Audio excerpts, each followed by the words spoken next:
Hello everyone, welcome to your very own favourite education channel dear school. आज हम क्या पढ़ने वाले हैं? तो भाई आज हम क्लास 10th हिंदी की कृतिका नाम की किताब से सेकंड चैप्टर स्टार्ट करने वाले हैं। इस सेकंड चैप्टर का नाम है साना साना हाथ जोड़ी। तो बच्चे इस चैप्टर की थोड़ी सी माइन्यूट डिटेल्स को देख करके घबरा जाते हैं, क्योंकि इसमें काफी सारी डेट्स ये सब चीजें दी हुई है।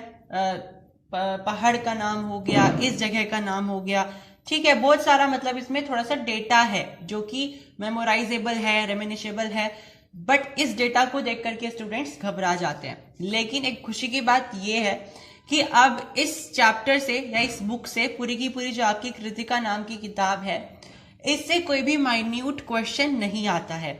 लेटेस्ट सिलेबस के अनुसार इस किताब से केवल और केवल लॉन्ग क्वेश्चंस आते हैं। आपको 3 क्वेश्चन दिए जाएंगे, उन 3 में से आपको 2 अटेम्प्ट करने होंगे। और आपके पास इस किताब में है ही कितने चैप्टर? 3 ही तो चैप्टर हैं। तो हर एक चैप्टर से आपके पास एक एक क्वेश्चन आएगा। माता का आंचल से एक क्वेश्चन आएगा, फिर साना साना हाथ जोड़ी से एक क्वेश्चन आएगा, और एक क्वेश्चन आएगा आपका लास्ट चैप्टर से। आपको उसमें से केवल और केवल 2 अटेम्प्ट करने होते हैं। तो अगर आप इन तीनों चैप्टर में से एक चैप्टर को छोड़ भी देते हैं तो आप फुल मार्क्स गेन कर सकते हैं, क्योंकि एट द एंड आपको 2 ही क्वेश्चंस को अटेंड करना होता है। और वो 2 क्वेश्चन क्योंकि लॉन्ग क्वेश्चन होते हैं, तो आपको उसमें माइन्यूट डिटेल्स का इतना ध्यान नहीं रखना होता है, क्योंकि वो डायरेक्ट क्वेश्चन नहीं होते हैं, वो स्टोरी बेस्ड क्वेश्चन नहीं होते हैं, वो होते हैं कॉन्टेक्स्ट बेस्ड क्वेश्चन, कि आपको इस चैप्टर से क्या सीखने को मिला, और फिर आपको उससे कोई बाहर एक्सटर्नल किसी सोर्स से रिलेट करवाएंगे और आपको कोई क्वेश्चन पूछ लेंगे। समझ में आई बात? जैसे आपके पास फर्स्ट चैप्टर है माता का आंचल, उसमें आपको सीबीएसई ये नहीं पूछेगा कि आपको तारकेश्वर नाथ की स्टोरी बतानी है। वो आपको कहेगा कि इंस्टेड ऑफ दिस, वो आपको ये कहेगा कि आपको इस स्टोरी से क्या सीखने को मिला है और आप इसको अपनी रियल लाइफ में कैसे रिलेट कर सकते हो। वो आपको ऐसी कोई सिचुएशन भी दे सकता है कि ऐसा कोई केस है और आपको इस स्टोरी के रेफरेंस से, यानी कि माता की आंचल के रेफरेंस से आपको कुछ ऐसी सीख मिली होगी, तो आप उसको अपनी एवरीडे लाइफ में किस तरीके से अप्लाई करोगे। तो कहने की बात यह है कि आपको ये जो चैप्टर पढ़ने हैं इस बुक से, वो आपको इसलिए नहीं पढ़ने हैं कि आपको यहाँ पे पैरट बनना है कि इस डेट को ये हुआ, इस डेट को ये हुआ। बेटा ये हिंदी की किताब है, इसमें आपको कोई अपनी जनरल नॉलेज नहीं दिखानी है, ठीक है। इसमें आपको केवल रेफरेंस के हिसाब से पढ़ना है, क्योंकि क्वेश्चन आपके डायरेक्ट नहीं आएंगे। तो चलिए, बातें बहुत सारी हो गई है, चलिए स्टार्ट करते हैं चैप्टर को। तो हमारे चैप्टर का नाम है साना साना हाथ जोड़ी, और इसके राइटर हैं मधु कांकरिया।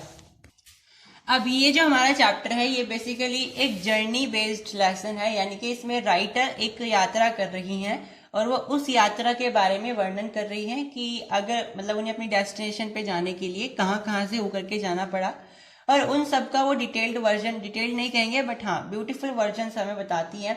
ब्यूटीफुल उनका डिस्क्रिप्शन हमें बताती है कि ये चीज इसलिए फेमस हुई थी और ये चीज इसलिए अभी ज्यादातर रिनोड है, ठीक है, इसलिए फेमस है, ठीक है। तो ये सारी चीजें हमें बताई जा रही हैं इस चैप्टर में। तो हमारे चैप्टर का नाम साना साना हाथ जोड़ी है। अब इस अजीब से नाम यानी अजीब से टाइटल के पीछे का मतलब क्या है, मतलब इसका मतलब क्या होता है टाइटल का? तो बेटा इसका मतलब होता है मेरा सारा जीवन अच्छाइयों को समर्पित हो। यानी कि ये बेसिकली एक नेपाली महिला के बोल थे, साना साना हाथ जोड़ी, जो कि उनकी भाषा में है, नेपाली भाषा के शब्द हैं, जिसका मतलब होता है कि मेरा सारा का सारा जीवन अच्छाइयों को समर्पित हो, यानी कि हम अपने जीवन में अच्छे कर्म करें। बेसिकली ये प्रार्थना थी कि हम अपने जीवन में सारे अच्छाई वाले काम करें, और अपने छोटे छोटे से हाथ जोड़ करके ये वो प्रार्थना कर रही थी। तो साना साना हाथ जोड़ी का मतलब है कि हम अपने छोटे छोटे हाथ जोड़ करके ये प्रार्थना कर रहे हैं कि हमारे जीवन में जितने भी हम काम करें वो सारे अच्छाइयों को समर्पित हो जाएं। तो हमारी जो राइटर है मधु कांकरिया, उनकी यात्रा शुरू होती है गैंगटोक नाम के शहर से। जी हाँ, गैंगटोक नाम के शहर से। और ये शहर बहुत ही जगमगाता हुआ शहर है। यहाँ से मधु कांकरिया अपनी जर्नी की डिस्क्रिप्शन स्टार्ट करती है, मतलब हमें बताने की शुरुआत करती हैं। राइटर कहती है कि हमें सुबह ही सुबह यूमथांग के लिए निकलना है। जी हाँ, यूमथांग एक जगह का नाम है। तो अभी राइटर कहाँ है? गैंगटोक में है, और वो कह रही है कि हमें सुबह यूमथांग के लिए निकलना है। ठीक है। फिर वो धीरे धीरे वर्जन्स, मतलब जो भी वो वहां पे व्यूज देख रही हैं उनके डिस्क्रिप्शन देना स्टार्ट करती है। सबसे पहले वो कहती है कि जो हमारे बादल हैं, जैसे आपने देखा होगा ना, ये बेसिकली पहाड़ी इलाके का डिस्क्रिप्शन है, ठीक है। नेपाल वाले इलाके जो होते हैं, कंचनजंगा वाले इलाके जो हैं, वहां का डिस्क्रिप्शन है। तो आपने देखा होगा जो पहाड़ी इलाके होते हैं जो बहुत ऊंचाई पर होते हैं, वहां पर बादल एक तरीके से कपाट की तरह फैला रहता है, जैसे वहां पर बादलों का एक कपाट लग रहा हो, ठीक है। अगर आप कभी ऐसे स्थलों पे गए होंगे तो you have experience that only. तो राइटर क्या कहती है कि ये जो बादलों की कपाट है, इसकी तुलना हम ठाकुर के कपाट से कर सकते हैं। मतलब ऐसा लग रहा है कि ये जो बादलों का कपाट है ये ठाकुर जी का कपाट है। ठाकुर जी मतलब ईश्वर का कपाट है। तो अभी राइटर कहाँ है? गैंगटोक में है। अब उन्हें युमथांग जाना है अगली सुबह, और युमथांग उनसे 149 किलोमीटर दूर है, ठीक है। तो यहाँ पे आपको याद नहीं रखना basically. Again I would say कि ये छोटी छोटी सी माइन्यूट डिटेल्स हैं, ये आप अगर याद भी नहीं रखोगे तो भी चलेगा, क्योंकि इसमें से बेटा एक लॉन्ग क्वेश्चन आना है और वो लॉन्ग क्वेश्चन इन डिटेल्स पर नहीं आएगा। तो just reference, you can just remind, ये स्टोरी चल रही है और युमथांग जो है गैंगटोक से 149 किलोमीटर दूरी पर है। फिर वो युमथांग पहुंच जाते हैं और युमथांग में बहुत सारी घाटियां हैं, वादियां हैं, फूल हैं, मतलब फूल लदे हुए हैं वादियों पर, बहुत ही ब्यूटीफुल वैलीज हैं, ठीक है। बहुत अच्छा वर्जन वहां पे देखने को मिल रहा है। तो राइटर वहां पे, मधु कांकरिया जी हमें वहां पे डिस्क्रिप्शन बता रही है कि युमथांग बहुत ही एक ब्यूटीफुल जगह है, जहां पर घाटियां हैं, फूल लदे हुए हैं, वादियां हैं, ये सारी चीजें हैं। और अलग अलग वैरायटी के पेड़ पौधे भी लगे हुए हैं। 2 वैरायटी के बारे में उन्होंने बताया है, एक है गदराए पाइन और एक है धूपी के खूबसूरत पेड़। बेसिकली ये जो पेड़ होते हैं ये इस तरीके के होते हैं, कौन शेप के पेड़, आपने शायद देखा होगा, इस तरीके के पेड़ होते हैं, ठीक है। ये होते हैं नुकीले पेड़, जो कि अक्सर पहाड़ी इलाकों में पाए जाते हैं, जो कि बहुत ज्यादा ऑल्टीट्यूड पर होते हैं, बहुत ज्यादा ऊंचाई पर जो जगह होती है पहाड़ी इलाके में, वहां पर इस तरीके के पेड़ पाए जाते हैं। तो राइटर बता रही है कि युमथांग में इस तरीके के पेड़ पाए जा रहे हैं, जिनकी नुकीली एक तरीके से उनका स्ट्रक्चर है। और उन्होंने जो एग्जाम्पल बताए हैं, एक पाइन है, एक धूपी के पेड़ हैं। आई होप कि जब आप इस लेसन को पढ़ रहे हो तो आपने अपनी एनसीईआरटी की बुक खोल रखी हो, only then you will be able to understand it better. तो आपको इस लेसन को इमेजिनेशन के साथ चलते रखना है कि मान लीजिए आप ही उस राइटर के साथ यात्रा कर रहे हो, मतलब आप ही उनकी जगह पर हो। तो राइटर बताते हैं कि हम उन नुकीले पेड़ पौधों का जायजा करते हुए आगे अपनी यात्रा में बढ़ते हैं। अगर आपने कभी ऐसी यात्रा करी हो तो आप यहाँ से रिलेट कर पाओगे कि इधर उधर पेड़ हैं, ठीक है, नुकीले नुकीले पेड़ हैं, पहाड़ी इलाका है, और आप उनके बीच में से जा रहे हो। जायजा करते हुए जाना मतलब उनका एंजॉय करते जाना, उनको देखना, उनको जज करना, ठीक है, मतलब उनको एक तरीके से महसूस करना, इसको हम बोलते हैं। फिर आगे वो देखते हैं कि एक पहाड़ी पर सफेद पताकाएं लगी हुई हैं। पताकाएं क्या होती है? बेसिकली छोटे छोटे से झंडी टाइप होती हैं, झंडिया जिसे बोलते हैं। तो वो थी, तो सफेद रंग की पताकाएं लगी हुई थी पहाड़ी पर। तो राइटर को बहुत ज्यादा एक्साइटमेंट होता है कि ये क्यों लगाई गई है, ठीक है, इनके पीछे की क्या यू कैन से फैक्ट है, इन्होंने इस पहाड़ी पर सफेद पताकाएं क्यों लगाई हुई हैं। और उन सफेद पताकाओं पर ना छोटे छोटे से मतलब मंत्र लिखे हुए थे, ठीक है, उन पे मंत्र लिखे हुए थे, और वो सफेद पताकाएं शांति और अहिंसा के प्रतीक थी, ठीक है। यू कैन से शांति और अहिंसा, मतलब कि पीस रहे, शांति रहे, और नॉन वायलेंस यानी कि अहिंसा का प्रतीक है। तो मधु कांकरिया जी को बहुत एक्साइटमेंट हुआ कि अच्छा ये क्यों लगाया गया है यहाँ पे। तो उन्होंने अपने ड्राइवर से पूछा था, उन्होंने बताया फिर कि ये इसलिए लगाई जाती है क्योंकि जब नेपाल में किसी बुद्धिस्ट की मृत्यु हो जाती है तो उनकी आत्मा की शांति के लिए या उनकी मृत्यु के शोक के अवसर पर ये इस तरीके की पताकाएं पहाड़ों के ऊपर लगाई जाती है, ठीक है। और पताकाएं ये नहीं है कि आप जो मर्जी जितनी भी लगाओगे, 108 श्वेत पताकाएं, श्वेत मतलब सफेद रंग की पताकाएं फहराई जाती हैं अगर किसी बुद्धिस्ट की मृत्यु हो जाती है। फिर वो लॉन्ग स्टॉक नाम के शहर में पहुंचते हैं, और फिर जो उनके ड्राइवर हैं राइटर के, जिसके कार में बैठ करके वो ये सब यात्रा कर रही है, वो ड्राइवर बहुत ही नॉलेजेबल पर्सन है। मतलब कि ऐसा नहीं है केवल गाड़ी चलाने से मतलब है, डेस्टिनेशन पे पहुंचाने से मतलब है, वो रास्ते में जो भी चीजें आ रही हैं उनके बारे में, उनके महत्व के बारे में, उनकी हिस्ट्री के बारे में राइटर को बताते जा रहा है, ठीक है।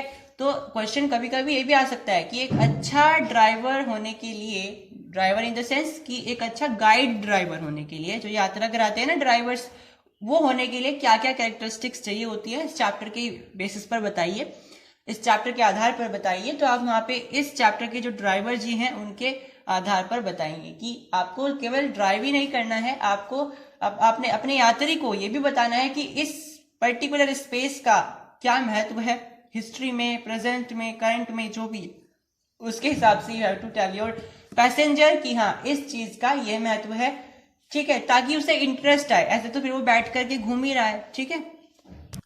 तो जो लेकिन यहाँ पे राइटर के ड्राइवर हैं जो उन्हें यात्रा करवा रहे हैं, उनमें सारी क्वालिटीज हैं, वो उनको सारी चीजें बताते हुए चल रहे हैं कि ये आपका लॉन्गस्टोक शहर है और यहाँ पे एक गाइड नाम की फिल्म बनी थी, गाइड नाम की फिल्म की यहाँ पे शूटिंग हुई थी।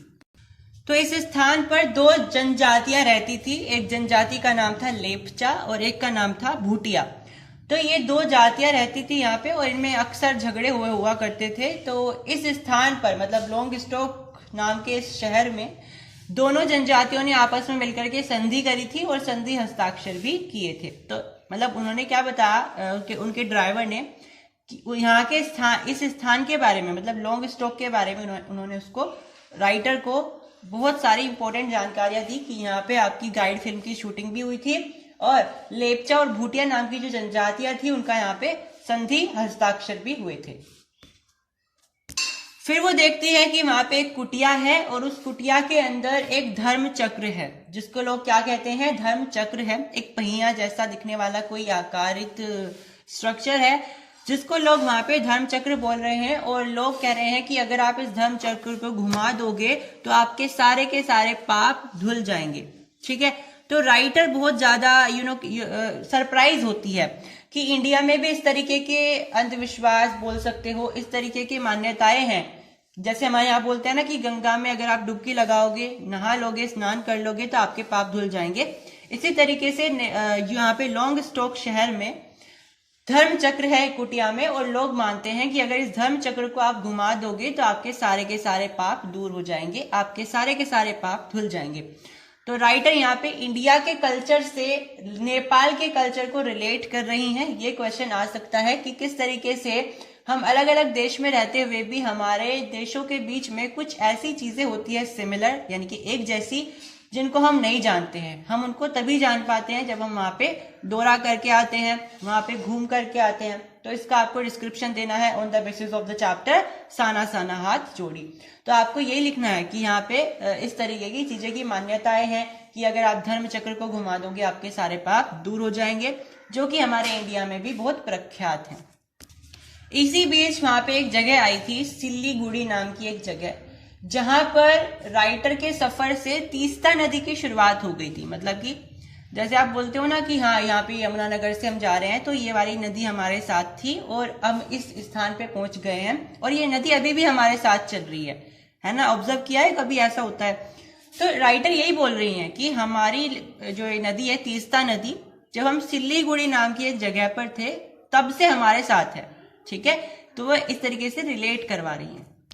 अब धीरे धीरे उनको हिमालय के दर्शन होने लगे। हिमालय की बहुत ऊंची ऊंची चोटियां होती हैं, तो अब उनको बादलों से वो बिल्कुल क्लियर दिखने लगा। और अब उन्होंने क्या कहा कि मेरे नगपति मेरे विशाल, उन्होंने हिमालय को सलामी दी, ठीक है। तो हिमालय के लिए उन्होंने कुछ यू कैन से कि उन्होंने कुछ फ्रेजेस का इस्तेमाल करा, जिसमें मेरे नगपति मेरे विशाल नाम का एक फ्रेज है। तो ये हिमालय कोई इंसान नहीं है, हिमालय पर्वत हैं, ठीक है, हिमालय पर्वत श्रृंखलाएं हैं। फिर उन्होंने देखा कि पूरे वेग से, पूरे उत्साह के साथ एक झरना बह रहा है जो कि बहुत ज्यादा उत्साहित है और एनर्जेटिक है, जिसको देख करके हमारे मन में भी बहुत ज्यादा एनर्जी आ रही है, उत्साह आ रहा है, ऊर्जा आ रही है।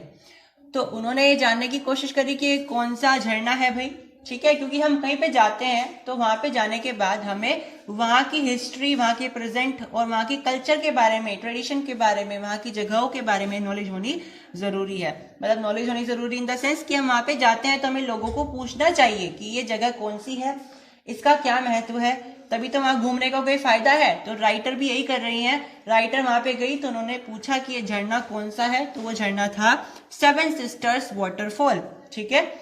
तो इस तरीके से वो अपनी नॉलेज को भी बूस्ट कर रही है, घूमना का घूमना हो रहा है, इंजॉइंग हो रही है और माइंड फ्रेश हो रहा है। फिर वो क्या करती है, उस झरने पर जो झील बनी हुई थी नीचे की तरफ, वो उसमें पैर डुबा करके बैठ जाती है और अपने आप को कहती है कि मैं किसी अभिशप्त राजकुमारी की तरह वहां पे बैठी हुई हूँ और पत्थरों पर जो झरने के पानी गिर रहा है उन सबको ऑब्जर्व कर रही हूँ। मतलब एक तरीके से यू कैन से वो इस पूरे नज़ारे की अनुभूति ले रही हैं, उसको फील कर रही हैं। ठीक है, देखो आप इस चीज को ऐसे भी ऑब्जर्व कर सकते हो। हम सभी घूम करके आते हैं, कभी कहीं किसी जगह पे घूम करके आते हैं, कभी किसी जगह पे घूम करके आते हैं, और हम लेकिन उस लायक नहीं होते हैं कि हमें कोई पूछे कि अच्छा तुमने कौन कौन सी जगह देखी हमें बताइए, तो हम उस लायक नहीं बचते कि हमको आंसर कर पाए। ठीक है, बट राइटर ने वहां पे जब अपनी यात्रा कंप्लीट करी है तो इस तरीके से करी है कि उन्हें अपनी एक अनुभूति मिले, एक एक्सपीरियंस मिले, सो दैट वो आगे उसको दूसरों को बता सके। और इसीलिए तो आज आपके पास आपकी क्लास के चैप्टर में, आपके 10th क्लास के सिलेबस में चैप्टर लगाया हुआ है। ठीक है, तो उन्होंने इतना ब्यूटीफुल अपना डिस्क्रिप्शन दिया अपनी यात्रा का। ठीक है, तो यहाँ पे बताया बेसिकली ये भी आप समझ सकते हो इस लेसन से कि आप कहीं पर जब घूमने जाते हो तो यू हैव जस्ट नॉट कि आपको वहां पे घूम करके आना है, you just have to observe all the things, आपको उसका एक्सपीरियंस लेना होता है, you have to feel all the things, right. और हम आपको ये सब चीजें क्यों बता रहे हैं, क्योंकि भाई चैप्टर से कोई भी डायरेक्ट क्वेश्चन नहीं आएगा, यही क्वेश्चन आने वाले हैं कि आप कहीं पे घूम करके आते हो और राइटर यहाँ पे घूम रही है, दोनों में अंतर बताइए, और आपको किस तरीके से अपनी यात्रा को इम्प्रोवाइज करना चाहिए। तो आप कैसे करोगे कि आपको हर चीज को फील करना चाहिए, उसकी अनुभूति लेनी चाहिए, हर चीज के बारे में जानने की कोशिश करनी चाहिए। Only that it will be worth ही ना कि आप वहां पे घूम करके आए हो अपना पैसा वेस्ट करके। ठीक है, फिर वो देखती हैं कि वहां पे कुछ फूल भी लगे हुए हैं और उन फूलों का नाम है रोडोडेंड्रो। ठीक है, शायद आपने सुना होगा। फिर वो देखती है वहां पे कुछ पहाड़ी महिलाएं भी हैं, यहाँ से बहुत इंपॉर्टेंट है, गौर से सुनिएगा।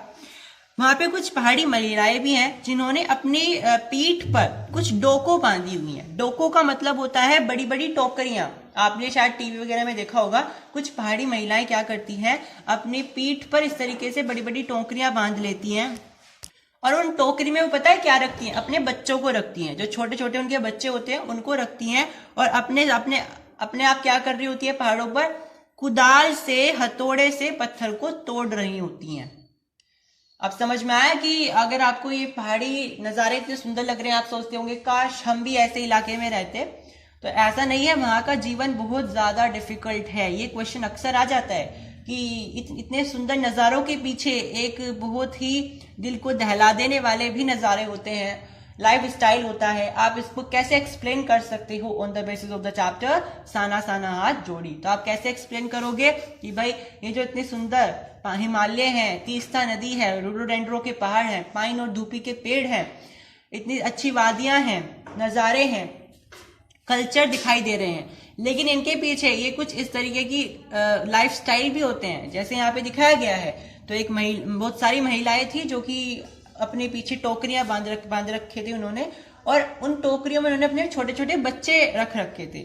ठीक है, उसके बाद वो अपना काम कर रही थी, पहाड़ों को, पत्थरों को तोड़ रही थी अपना दिनचर्या चलाने के लिए। तो आप यहाँ से ऑब्जर्व कर सकते हो कि उनके पास कितनी सारी जिम्मेदारियां हैं, उनके छोटे छोटे बच्चे हैं, लेकिन फिर भी वो अपने घर नहीं बैठ सकती हैं, उनको फिर भी काम करने जाना पड़ता है, और वो इतनी ज्यादा मजबूरन है कि उन्हें अपनी टोकरियों में टोकरियां बनानी पड़ती हैं, टोकरियों के अंदर उन्हें अपने बच्चे रखने पड़ते हैं, फिर वो अपना काम कर रही होती हैं। समझ में आए? तो उनकी इतनी सारी रिस्पॉन्सिबिलिटीज होती हैं। तो जो नज़ारे हम दूर से देख रहे हैं कि हाँ ये अच्छा है, लेकिन उनके पीछे कुछ बिटर ट्रुथ्स भी होते हैं जिनसे हम अनजान होते हैं। तो इस लेसन से हमें उनके बारे में भी पता चलता है। अच्छा, अब वो पहाड़ों को तोड़ क्यों रही हैं? उन्हें क्या मजबूरी आ गई है पहाड़ों को तोड़ने की? तो क्योंकि वे पहाड़ी इलाके होते हैं तो उनमें को हमें रास्ते बनाने पड़ते हैं सरकार को। अब रास्ते कैसे बनाए जाते हैं? पूरे के पूरे पहाड़ को पहले डायनामाइट से उड़ा दिया जाता है। अब क्योंकि वो बम से क्या होगा, डायनामाइट से क्या होगा, वो पूरा का पूरा ही टूट जाएगा, लेकिन उनको अगर उसे शार्प करना है, अच्छी शेप देनी है, तो उसके लिए क्या करना पड़ेगा भाई? मैनुअल वर्क तो चाहिए ही चाहिए। तो इसीलिए वहां पे मजदूर लगाए जाते हैं कि आपको इसे पत्थरों को तोड़ तोड़ करके कंप्लीट एक शार्प रास्ता बनाना है। मतलब ऐसा नहीं होना चाहिए जैसे पत्थर से बिल्कुल बिखरा बिखरा है, मतलब उसको उन्हें सही करना है, शार्प करना है, तो इसलिए उनको मैनुअल वर्क चाहिए होता है। तो इसलिए वो मजदूर लगाते हैं, और ये जो महिलाएं काम कर रही हैं तो ये मजदूर ही हैं जो सरकार के द्वारा लगाई गई हैं।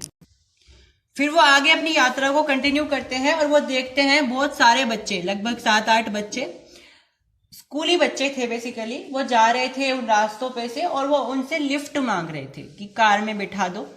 फिर जितेन बताते हैं कि इस पहाड़ी इलाके में स्कूलिंग करना बहुत मुश्किल होता है। ये बच्चे रोज 3.5 किलोमीटर दूर पैदल चल चल के स्कूलिंग करते हैं अपनी, और उन्हें इतनी दिक्कतों का सामना करना पड़ता है। और फिर वो कभी डिले जाकर के अपने घर जाते हैं और फिर अपनी माताओं के साथ, अपने पेरेंट्स के साथ मिलकर के काम भी करवाते हैं। और वो ज्यादा बड़े बच्चे भी नहीं थे, 7-8 वर्ष के बच्चे थे, ठीक है, और वो लिफ्ट मांग रहे थे। तो या जो हमारी राइटर हैं मधु कांकरिया, उनकी एक फ्रेंड है जो उनके साथ यात्रा कर रही है, उनकी सहयात्री है, उनका नाम है मणि। अब मणि पूछती है कि यहाँ पे स्कूल बस की सुविधा नहीं है क्या, ये लोग पैदल क्यों चलते हैं इतनी दूर दूर। तो इस पर कौन जवाब देते हैं, उनके ड्राइवर जिनका नाम है जितिन। जितिन कहते हैं कि इस पहाड़ी इलाके में ये चीजें ऑब्जर्व करना शायद हमारे लिए नॉर्मल हो सकता है कि यहाँ पे बस क्यों नहीं लगाई गई, स्कूल बस, लेकिन यहाँ के लोगों के लिए बहुत ज्यादा डेवलप चीज हो जाएगी, क्योंकि यहाँ पे ये चीजें इमेजिन करना इम्पॉसिबल सा लगता है, ठीक है। क्योंकि एक तो यहाँ पहाड़ी इलाके हैं, अब बस कहाँ कहाँ को बच्चों को ढूंढ ढूंढ करके लाएगी, ठीक है। बहुत सारे मतलब लोग कहाँ कैसे रहते हैं पहाड़ों में, कोई इस चट्टान के बीच में, कोई इस चट्टान के बीच में, तो ऐसे इलाके में स्कूल बस लगवाने का क्या फायदा होगा, है ना। और ऊपर से जो उनके स्कूल होते हैं वो नीचे वादियों में होते हैं, नीचे की तरफ घाटियों में होते हैं, तो ऐसे में स्कूल बस उनको नीचे कैसे लेकर के जाएगी। तो कहीं ना कहीं पैदल चलना is the only option, right. तो मणि को वो इस तरीके से आंसर देते हैं। अपनी स्कूलिंग्स कंप्लीट करने के बाद वो लोग शाम को जाकर के अपने माता पिता के साथ मवेशियों को चराते हैं। मवेशिया मतलब जो उनके जानवर, जो उनके कैटल्स होते हैं, जिनको वो पालते हैं दूध वगैरह के लिए। अब ये बहुत ही व्हाट, एक ऐसा इलाका था जिसमें बहुत ज्यादा वाइल्ड लाइफ वो इमेजिन कर रहे थे, वो बहुत ज्यादा प्रेडिक्ट कर रहे थे कि यहाँ पे हमें ऐसे जानवर देखने को मिल सकते हैं जो कि बहुत खूंखार होंगे, नरभक्षी होंगे। नरभक्षी मतलब जो इंसानों को खा लेते हैं। लेकिन उन्हें क्या हुआ, वहां पे देखने को क्या मिला कि वहां पे कुछ ऐसे जानवर थे जो कि दूध देने वाले जानवर थे, लाइक याक। याक के बारे में सबने सुना होगा, ABCD जब आप पढ़ते थे तो उसमें आता था वाई फॉर याक, है ना। तो उन्हें कुछ ऐसे जानवर देखने को मिले जो कि दूध देने वाले थे, ठीक है। तो जब तक आप कहीं पे जाते नहीं हो, वहां के बारे में आप जो प्रेडिक्टमेंट करते रहते हो, मे बी वो रॉन्ग हो जाए, ठीक है। वहां पे जाने के बाद आपको असली अनुभूति होती है।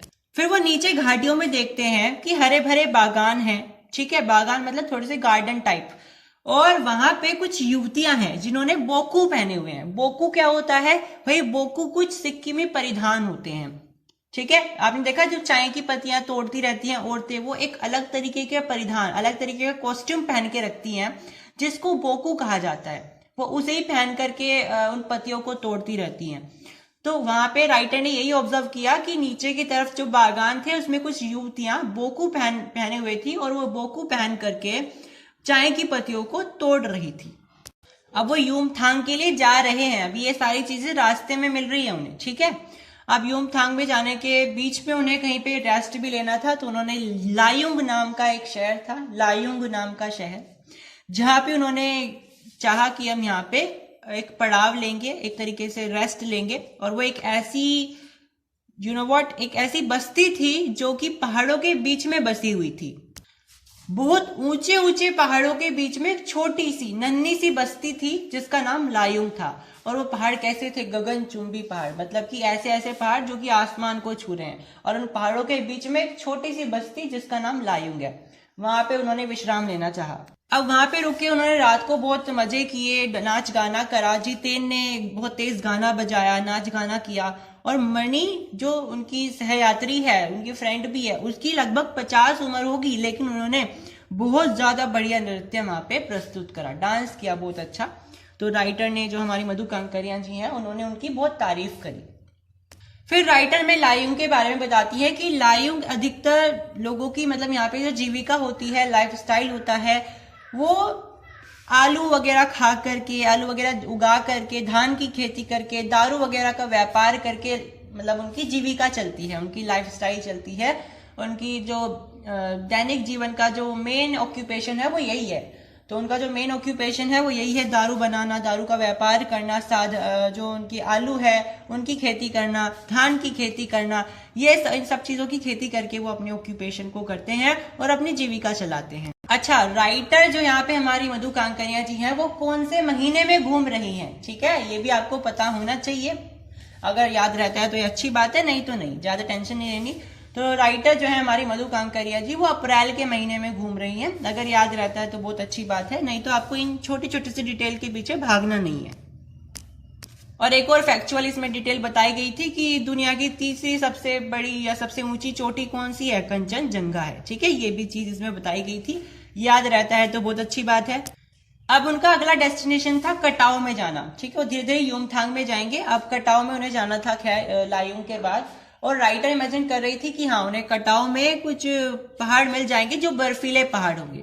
मतलब अभी तक उन्हें बर्फीले पहाड़ नहीं मिले थे, अब तक वैसे ही पहाड़ चल रहे थे, ऊंचे ऊंचे पहाड़, बट अब तक बर्फीले पहाड़ नहीं थे।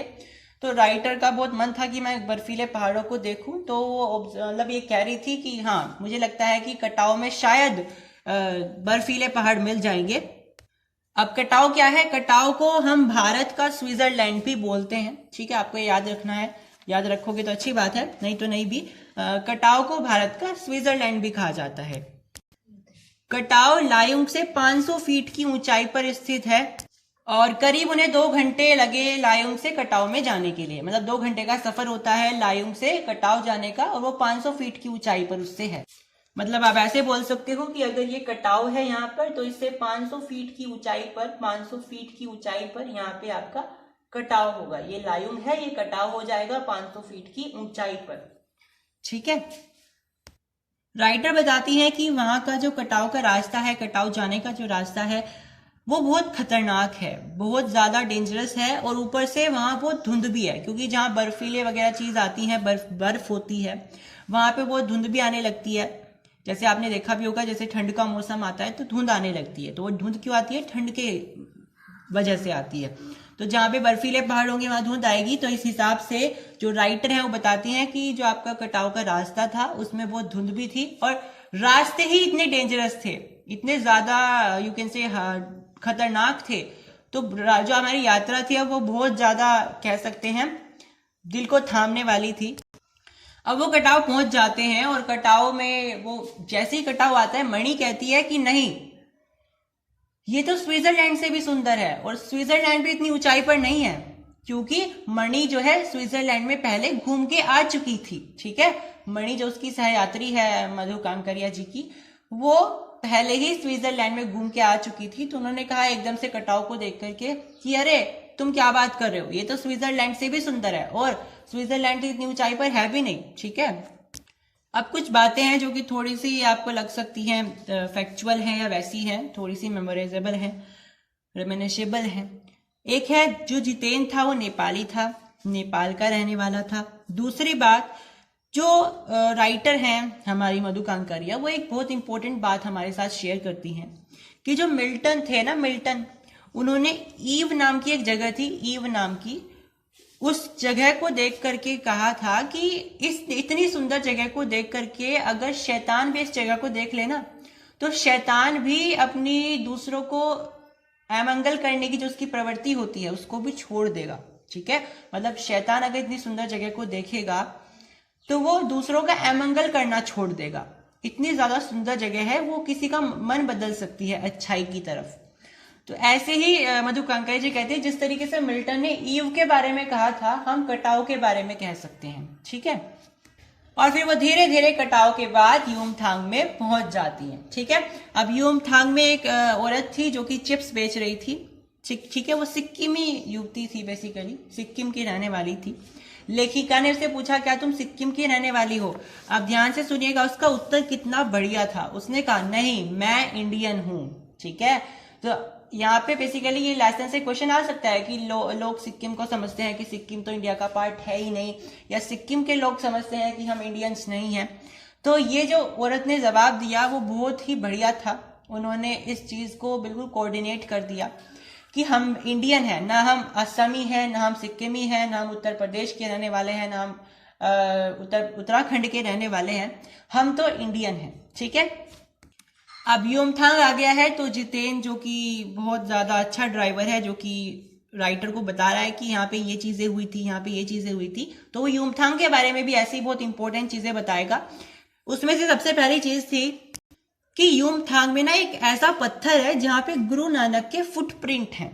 ठीक है, तो युमथांग में एक ऐसी जगह है, मतलब युमथांग में एक ऐसा पत्थर है बेसिकली जहां पर गुरु नानक जी के फुटप्रिंट हैं, और लोग कहते हैं कि इस जगह पर गुरु नानक जी की थाली में से थोड़े से चावल छिटक करके बाहर गिर गए थे, नीचे गिर गए थे, और अब यहाँ पे चावल की खेती होती है। ठीक है, समझ में आया? तो यानी युमथांग में चावल की खेती फेमस है। क्यों है? क्योंकि गुरु नानक जी की थाली से चावल छिटक करके नीचे गिर गए थे। दूसरा, यहाँ पे गुरु नानक जी की फुटप्रिंट भी है किसी पत्थर पर। फिर युमथांग में एक जगह थी खेदुम नाम की। खेदुम के बारे में राइटर बताते, सॉरी जो हमारे जितेन है, मतलब उनके ड्राइवर हैं, वो राइटर को बताते हैं कि ये जो खेदुम है ना, यहाँ देवी देवताओं का वास माना जाता है। ये समझा जाता है कि यहाँ पे देवी देवताएं वास करते हैं, और ये खेदुम लगभग 1 किलोमीटर का एरिया है, और लोगों के द्वारा ये मान्यता है कि अगर यहाँ पे कोई गंदगी फैलाएगा तो वो मर जाएगा। फिर एक और छोटी सी फैक्चुअल डिटेल है कि आपका जो गैंगटोक है उसका असली नाम गंतोक है, और गंतोक का शाब्दिक अर्थ होता है पहाड़। ठीक है, मतलब जो गैंगटोक शहर है, गैंगटोक शहर का असली मतलब उसका दूसरा नाम है, असली नाम है वो गंतोक होता है, और उसका शाब्दिक अर्थ होता है पहाड़। ठीक है, उसके बाद राइटर को पता चलता है कि ये युमथांग जो यहाँ पे वो घूमने आई है, युमथांग भी पहले कोई टूरिस्ट प्लेस नहीं था। ये तो बाद में जब सिक्किम भारत के साथ कोऑर्डिनेट हुआ, उसके बाद भारतीय आर्मी के जो कप्तान थे शेखर दत्ता, उन्होंने ये दिमाग लगाया कि यहाँ पर फौजी खड़े हुए हैं, फौजी रक्षा करते हैं इस जगह पर खड़े होकर के, क्यों ना इस चीज को बताया जाए कि इसका डबल फायदा हो जाए। क्यों ना यहाँ पे हम टूरिस्ट का एक इंतजाम कर दे, इस स्थान को टूरिस्ट प्लेस बना दिया जाए, जिससे इंडियन आर्मी जो यहाँ पे अपने खड़े होकर के यहाँ पे रक्षा कर रही है, डटे हुए हैं, उनका भी कोई फायदा हो। ठीक है, मीनिंगफुल वो हो, यानी एक तीर से दो निशाने वाली बात। तो हमारी इंडियन आर्मी के जो कप्तान थे शेखर दत्ता जी, उन्होंने दिमाग लगाया था कि यहाँ पे हम केवल फौजियों को यहाँ पे बिठाएंगे नहीं, खड़े नहीं रखेंगे, यहाँ पे हम एक चीज और कर देते हैं, यहाँ पे टूरिस्ट प्लेस लगा देते हैं, जिससे दो काम हो जाए हमारे एक ही काम से। तो उसके बाद यहाँ पे टूरिस्ट प्लेस बनाया गया था। So that was all in this lesson बच्चों। अब इस लेसन से क्या क्या इंपॉर्टेंट क्वेश्चन आ सकते हैं? क्या हमें ये पूछा जाएगा कि कटाव से जो हमारा लायुंग है उसकी कितनी ऊंचाई है? नहीं, बिल्कुल भी नहीं, आपसे ये क्वेश्चन नहीं आएंगे। बट मैंने आपको बता दी है, अगर आपको याद रहता है तो आप याद रख सकते हो। लेकिन इसमें से क्वेश्चन क्या क्या आ सकते हैं बच्चों? एक क्वेश्चन तो ये, जो आपका जितेन नार्गे है, मतलब जो आपका ड्राइवर है, उसके बारे में आपको कुछ कैरेक्टरिस्टिक्स आ सकती हैं कि जितेन नार्गे बहुत कुशल एक गाइड है, ड्राइवर है। तो एक अच्छा गाइड ड्राइवर होने के लिए क्या क्या कैरेक्टरिस्टिक्स होनी जरूरी है वो बताइए। तो आप वो सारे लिखोगे जो यहाँ पे जितेन के बारे में बताई गई है। वो एक अच्छा ड्राइवर भी है, अच्छे से बात करता है पैसेंजर के साथ, उनको अकेलापन महसूस नहीं होने देता। तीसरी बात, वो उनको कुछ फैक्ट्स भी बताता है, नॉलेज वाली चीजें भी बताता है, जिस स्थान पे जा रहे हैं उसके पीछे का उन्हें हिस्ट्री भी बताएगा, प्रेजेंट भी बताएगा। एक और बात, वो उनके साथ खुद मिलकर के एंजॉय करता है। ये नहीं कि वो लोग खुद एंजॉय कर रहे हैं, वो अलग खड़ा हुआ है, ऐसा नहीं है। वो यहाँ पे जो ड्राइवर है वो उनके साथ मिलकर के खुद एंजॉय कर रहा है। जैसे कि आपने देखा था कटाव में, सॉरी लायुंग में देखा था, लायुंग में जब वो एक रात वहां पे बिताई थी तो वो सब आपस में मिलकर के नाच गाना कर रहे थे। जो आपका जितेन है, जितेन भी उनके साथ मिलकर के नाच गाना कर रहा था। ठीक है, तो एक ये हो सकता है कि वो उनके साथ मिलकर के नाच गाना करे, ताकि उनको ऐसा ना हो अकेला अकेला महसूस हो। ठीक है, क्योंकि वो उस इलाके में नए हैं, लेकिन जितेन उसी इलाके का है, नेपाली है, उसी पहाड़ी इलाके से संबंध रखता है। ठीक है, दूसरा, जो पैसेंजर है उनके जो क्यूरियोसिटी वाले क्वेश्चंस हैं उनका आंसर देना, उनपे इरिटेट ना हो करके उन्हें आंसर करना, क्योंकि भाई वो तो नए हैं ना, उनके लिए तो क्यूरियोसिटी वाले क्वेश्चन होंगे। ठीक है, तो जितेन ने क्या किया, उनपे वो इरिटेट ना हो करके, फ्यूरियस ना हो करके, उनके सारे क्यूरियस वाले क्वेश्चंस को, क्यूरियोसिटी वाले क्वेश्चंस को आंसर किया। ठीक है, तो इसमें आप ये भी लिख सकते हो।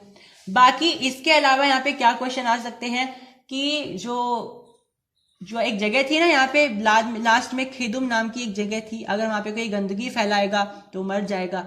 तो यहाँ से आपको क्वेश्चन आ सकता है कि किस तरीके से पहाड़ी वाले इलाकों में या फिर जो नेचुरल जगह हैं वहां पे लोग किस तरीके से गंदगी फैलाते हैं और आप क्या स्टैंड ले सकते हैं गंदगी को कम करने का, ये क्वेश्चन आ सकता है। ठीक है। दूसरा कि किसने ये चीज बनवाई थी, मतलब युमथांग को किसने दिमाग लगाया था कि युमथांग को टूरिस्ट बनाए, तो आपको याद रखना है शेखर दत्ता जी ने बनवाया था। कम से कम ये तो आपको याद रखना ही है बच्चों। दूसरी बात, क्या उनका ये फैसला सही था या गलत था, तो हाँ अच्छी बात है, उनका ये फैसला सही था, क्योंकि जो हमारे फौजी थे वहां पे वो रक्षा करते रहते थे। अब वहां पे तो कोई इंसान तो भटकने से रहा, बस वो सीमा की रक्षा कर रहे थे। तो शेखर दत्ता जी ने कहा कि यहाँ पे तो हमें कुछ और करना पड़ेगा, क्योंकि यहाँ पे केवल फौजी अगर रक्षा कर रहे हैं ठीक है, लेकिन एक ही तीर से अगर हम 2 निशाने मार सकते हो तो और भी ज्यादा अच्छी बात होगी। तो उन्होंने कहा कि इस इलाके को हम टूरिस्ट प्लेस बनाएंगे ताकि फौजी वगैरह का खड़े होने का यहाँ कोई मतलब भी बने। ठीक है। तो यहाँ पे टूरिस्ट प्लेस की भी रक्षा हो जाएगी, हमारी सीमा की भी रक्षा हो जाएगी। इसके अलावा बच्चों आपको एक क्वेश्चन आ सकता है कि भारत में और नेपाल में या बाकी कंट्रीज में किस तरीके से कुछ कल्चर सेम होते हैं लेकिन हम उनसे अवेयर नहीं होते हैं। जैसे धर्म चक्र वाली बात थी, भारत में गंगा वाली बात है। ठीक है। ये सारी चीजें जो मैंने आपको चैप्टर के बीच में बताई वो भी एग्जाम में आ सकती हैं। एक और इम्पोर्टेंट बात आपको जो मैंने बीच बीच में बताई है, जैसे युमथांग के बारे में छोटा सा डिस्क्रिप्शन आ सकता है। ठीक है। स्टार्टिंग में जो मैंने कुछ जगह बताई थी उनके बारे में छोटे छोटे डिस्क्रिप्शन आ सकते हैं। ठीक है। ये सारी चीजें।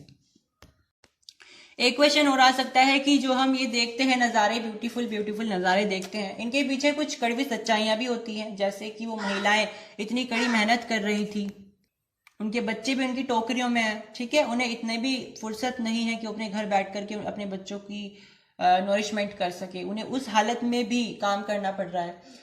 तो जो हम दूर से देखते हैं कि हाँ ये सब सही है चीजें, वो इतनी सही होती नहीं है। हमें वहां पे जाकर के पता चलता है कि यहाँ की ये बिटर ट्रूथ्स हैं। ठीक है। अक्सर इस चैप्टर में से एक क्वेश्चन आता है कि गंतोक को मेहनतकश बादशाहों का शहर क्यों कहा जाता है, और जो कि आपके एनसीईआरटी का ही क्वेश्चन है। तो बेसिकली आप इसमें लिखोगे कि यहाँ के लोगों ने बहुत कड़ी मेहनत करी है इसको बहुत सुंदर शहर बनाने के लिए। ठीक है। तो आप ये चीजें इसमें डिस्कस करोगे जो मैंने आपको चैप्टर के बीच में बताई है। दूसरा, पहाड़ियों पर श्वेत पताकाएं लगाई गई थी, उसके पीछे की हिस्ट्री क्या है। सो आई होप आपको हमारे चैप्टर का एक्सप्लेनेशन पसंद आया होगा। आशा करते हैं आपने हमारे चैनल को सब्सक्राइब भी कर लिया होगा। ऐसे हमारे चैनल से आप सारे सब्जेक्ट्स की एक्सप्लेनेशन की वीडियोस देख सकते हैं, whether it is chemistry, it is biology, it is English or Hindi also. ठीक है। So you can subscribe our channel and share our channel as well. Thank you for tuning in. Thank you.